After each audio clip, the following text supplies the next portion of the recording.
in this sort of podcast series, we're talking about some songs. So here's one of my habits. I love to drive down the road and scan radio stations to just hear what kind of songs are out there. Country, hip hop, R&B, pop, all that kind of stuff. I used to play a game with my kids where it's like scan the stations and who can name that tune the fastest. So I was doing this, not with anyone in the car, but just me. The other week, and as I'm scanning, I heard a song that instantly caught my attention. It's a newer song by Olivia Rodrigo called Traitor. Part of the verse is, "You betrayed me, and I know that you'll never feel sorry for the way I hurt." And then here is the line that got me. It took you 2 weeks after they broke off. It took you 2 weeks to go off and date her. Guess you didn't cheat, but you're still a traitor. And I was like, that's a hook.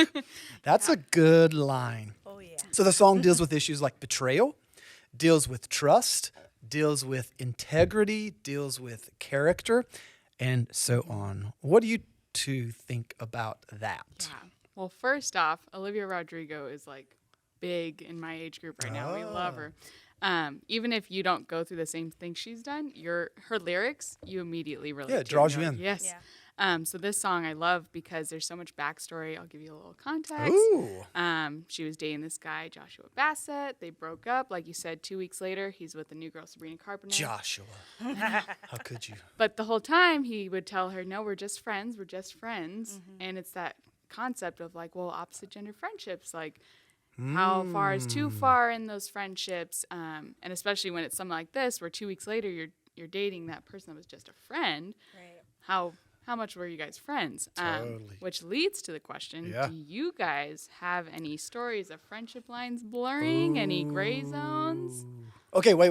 Before you answer that, do either of you know the old movie When Harry Met Sally? Billy Crystal, Meg Ryan. My boss Terry gets really mad at me for not not having seen So rom-coms, so I'm really sorry. Very popular movie, not old like the 30s, but like the 90s or something like that. And they have a massive argument. And he says, guys and girls can never just be friends. This is a long-standing argument going on. It is. Cynthia. And it makes me so upset because I have all brothers. So naturally, my friends were all male. I always had guy friends, maybe one or two female friends. And so every time one of my friends got a new girlfriend, then I lost a friendship. Kicked and to it the was curb. Kicked to the curb. Like people that I've known since I was like 5 years old. And, and then they get a girlfriend. It's like, she's not comfortable with our friendship. We can't be friends anymore. And I'm like, I thought of you as like a brother. But I've also been on the opposite side of that of my boyfriend, my current husband now, Frank, which you'll hear a lot about. And we love Frank, and he's a great guy. Sorry, Frank. Great guy, great drummer. Well, we love you. But, we got to tell the truth for the podcast. But there were situations friendships that he had that crossed the line. Not necessarily cheating like the song says, but getting too close, confiding. So they didn't cheat. Right. But were they still a traitor? But still a traitor. Exactly. But a traitor in regards of you should be confiding in me and how you feel. But yet you're going to somebody else. Interesting. And so sometimes you don't even think about how that makes your spouse or your significant other feel when you're like, wait, I'm not your safe space, but somebody else is of the same sex. And it could also hurt the person they're confiding in too. Like the friend, sometimes you don't want to be the person that they're confiding to, and you're like, I don't even want to be in your relationship problems. Yeah. Right. Yeah. So is this different for dating relationships versus marriage? Or are you saying it's tough either way? It is tough either way. I would agree with that. Maybe When Harry Met Sally is onto something. Yeah. I mean, I would agree. I come from the same thing. I had a lot of guy friends in high school, and I've gotten to the point where I'm like, I'll tell guys straight up, I can't be your best friend. I'm not going to be that person for you, because it does hurt when you get kicked to the curb. Yeah. And I want to do their relationship justice. And so if we're supposed to treat dating like marriage as Christians, or even just in general, like if dating has a goal, it's marriage, you got to treat it like that as such. Well, the thing I think that is interesting in that actual When Harry Met Sally, I'm trying to find the quote, I put it down somewhere, is literally he says there's one thing that complicates it: sex. Yeah. He says we can never be friends because the sex part always gets in the way. And so he's taking it from a very crass perspective. Yeah. And so I'm not saying it always gets in the way from the standpoint of the physical part. Yeah. But there is an emotional attachment Yes. part. And once you do add the physical part as well as an emotional part, it's like a double kind of a trap. It's a double danger from the standpoint of even dating. I think it's complicated. But marriage, I would say it's just potentially dangerous when it's one-on-one. Like, I think at the end of the day, there's nothing wrong with group friendships. That's what the beauty of community is, and there's safety in community, where there's sometimes danger in one-on-one in some of these circumstances. I totally can feel as a guy, like jealousy rise up in me really quickly for the sake of my wife. Yeah. And so I think those are the kind of things that there's this line in the Bible about Jesus didn't entrust himself into people that he was around because he knew sort of what was in them. Yeah. And there's an entrusting yourself to someone, even when you're dating, but for sure when you're engaged, when you're married, you're giving yourself over to someone. And trust is the foundation of relationships. Yeah. And so things that erode trust are sort of what we're talking about, those gray zone type areas. I read a stat that said 15 to 20% of marriages report cheating as part of their marriages. So my guess is that's even way higher in dating relationships. Right. And so then how do you have any kind of foundation of trust when you're dealing with a lot of people who've been hurt? And it's the founder of Under Armour. Again, I found that. Kevin Plank. He says, trust is built in drops and lost in buckets. I thought that's pretty interesting. It takes a long time to accrue trust, but you can lose it in a minute. Oh, for sure. And so being careful about that. Yeah. Yeah. I completely agree about the trust part, but there's also we were talking to somebody and they brought up the fact of the matter that some of the trust and the intimacy, affairs don't happen just in one night. You just decide. They're generally a coworker, you really entrust them, or a friend, you're starting to talk to them, and then that intimacy builds up, and it's an intimacy that you're probably lacking in your relationship. Yes. So me and Frank were having a conversation, I want to say maybe like a month ago, the difference between having a friend of the opposite sex and having a close friend of the opposite sex. And it's so hard to get it through my head because, again, I grew up with all males. Right. And so I'm like, I have tons of close friends. And he was like, you shouldn't. I was like, what do you mean? I'm listing off. Right? I'm listing off all the close friends that I have that are males, and they're coworkers. I'm like, I consider, Aaron a close friend, Bart a close friend. I'm listing off these people. He was like, man, they're your friends, not your close friends. Like a close friend is like somebody that you go to confide in. Do you confide in them? I was like, well, no. Yeah. No, that's a good distinction. It is. Yeah. I had a professor, and this is just, I'll never forget it, that said, if you will cheat on your test, you will cheat on your spouse. And I remember hearing that and thinking, that may be stretching it a little bit much. But I think now there's a slippery slope. Integrity and character is sometimes just a matter of degrees. And so what this song is speaking to in some sense is playing with the truth and skirting those lines. Like I grew up in the church, and back in the old days, there's like this youth group appeal of like, how far can you go and not enter into sin? How close can you get to that line and not cross over it? But I love what the Apostle Paul says when he talks about this like relationship. He says, love must be sincere. Like it's got to be like real. It's got to be wholehearted. It's got to be honest, full of integrity. But here's what Paul says. Hate what is evil. Cling to what is good. Be devoted to one another in love. Honor one another above yourselves. There's so much there. But the hate what is evil sort of is this approach of don't get as close to this line of compromise as you can. Don't try to walk this line of being well, at least I didn't cheat, or I'm not being a traitor necessarily, but you cling to what is good. Yeah. And then you ask the question that's in the second part of that, verse 10, honor one another. What does it mean to honor someone? Yeah. And so even if you're in a dating relationship, this is a call for every relationship. What is the honorable thing to do for the sake of that boyfriend, girlfriend, that spouse? Yeah. And anytime we're skirting around the issue of what's dishonoring, well, now we're in choppy waters that I'm like, beware, beware, beware. And I think she captures that in this song really well, because the truth of that lyric, you'll never feel sorry for the way that I hurt. That's another level of relationships that we don't hear about in our culture. Yeah. We hear about in our culture watching out for yourself, guarding your heart, you do you. We don't hear, what are you doing to look out for that other person? Maybe we could call that empathy. Yeah. And we don't talk about empathy very much.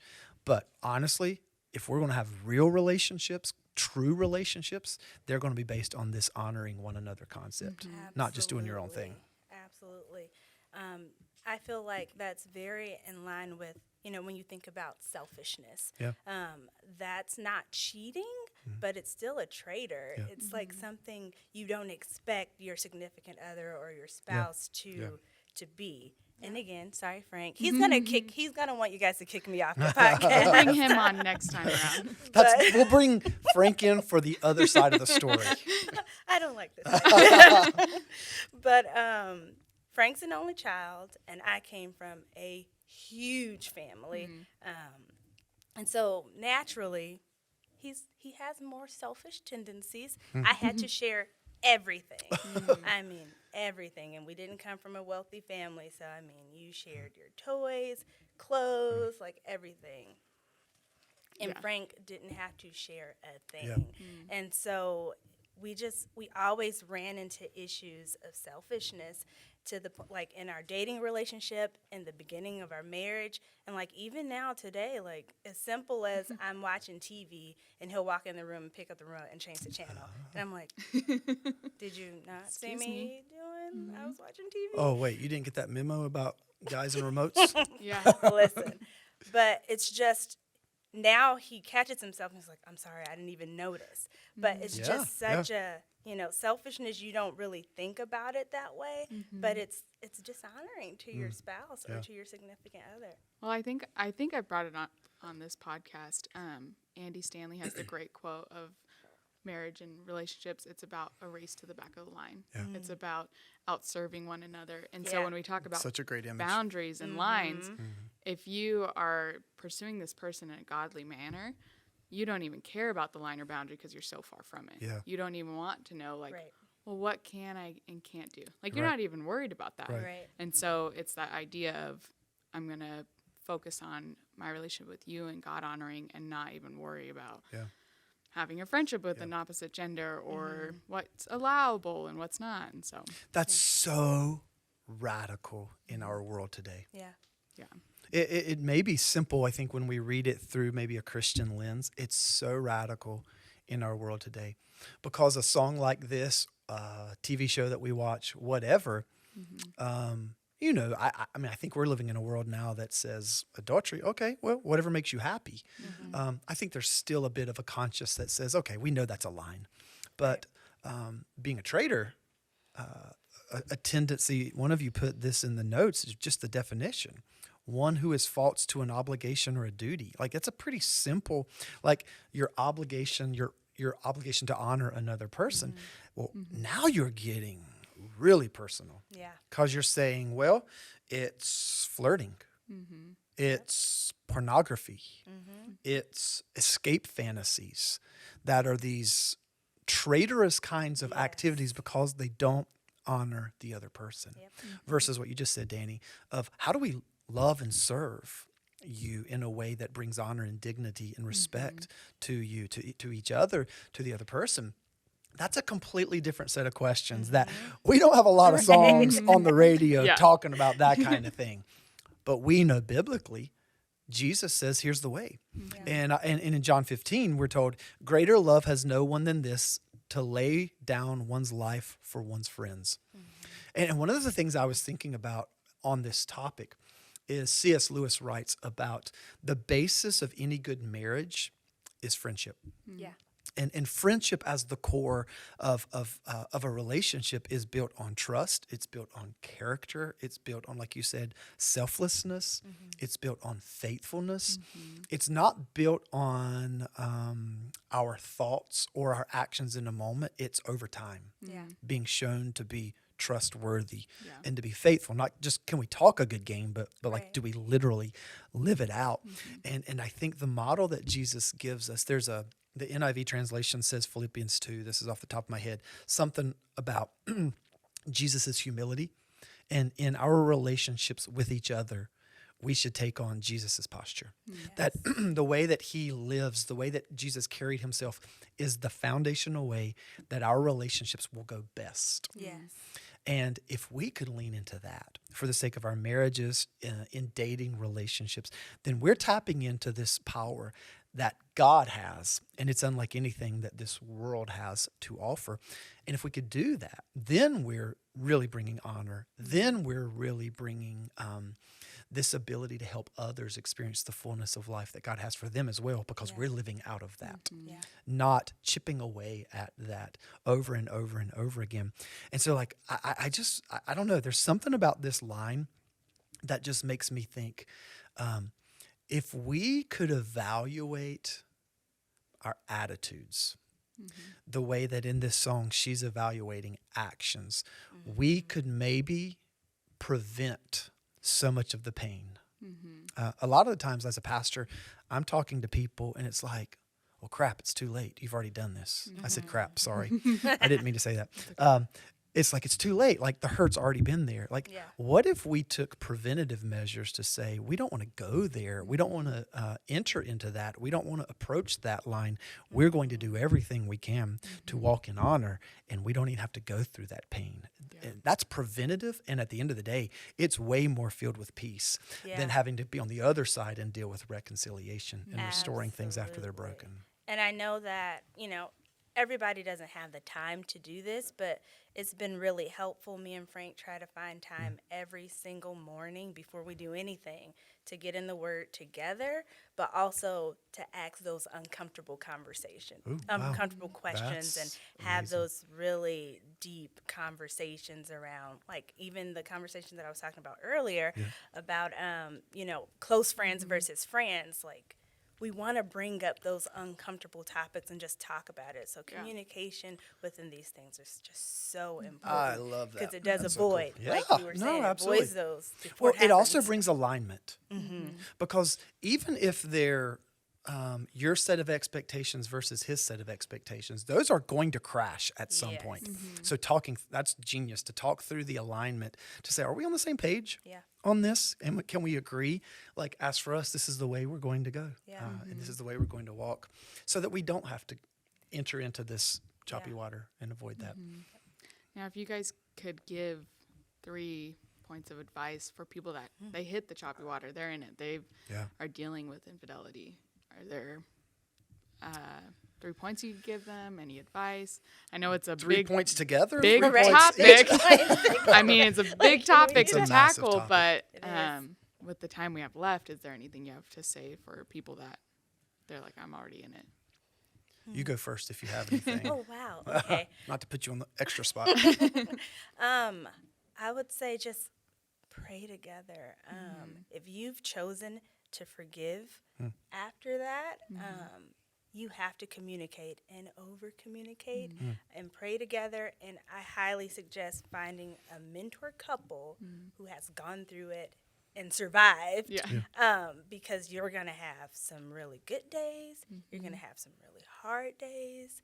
It's going to feel like, oh, God, why did you put this person in my life? Am I supposed to stay married? And you're going to need somebody to encourage you guys as a couple to keep going, because sometimes you have those friends that are going to give you really bad advice. So you need that mentor couple to really help you through it, and you need that close communication between each other and God at the center of it. That's good. That's good. All right, I'll give 2 pieces because that'll be 3, your magic number. Perfect. If you're dating, here's my advice. If you're dating and it's already questionable, If you're dating and you're already at that place, well, you didn't cheat, but you're still a traitor. You're wrestling with that. Run for your life. If you think magically you're going to get married and those questions are going to be resolved, chances are not good. Yep. So if you're dating, it's not too late. Get out. Yes. I hate to say it that bluntly, but that's true. If you're married, a couple things. It's not too late. There's grace that we talked about on I think the last episode about forgiveness. There's grace that's available. It's not going to be easy, but it's possible. And forgiveness is possible. If the other person has truly owned it, repented, a biblical word, turned from those ways, there's grace that is possible. And maybe it's not too late. Again, forgiveness doesn't equal forgetting. And also, as we said a minute ago, trust is earned over time, and it can be lost in a moment. And so don't expect to go from no trust to absolute trust. Don't sweep it under the rug and act like nothing happened. But it can be won back. It doesn't have to be the end of the story.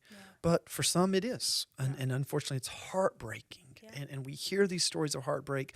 And I even want to say to those who are hurt because of cheating, traitorous behaviors, God sees and God, he knows.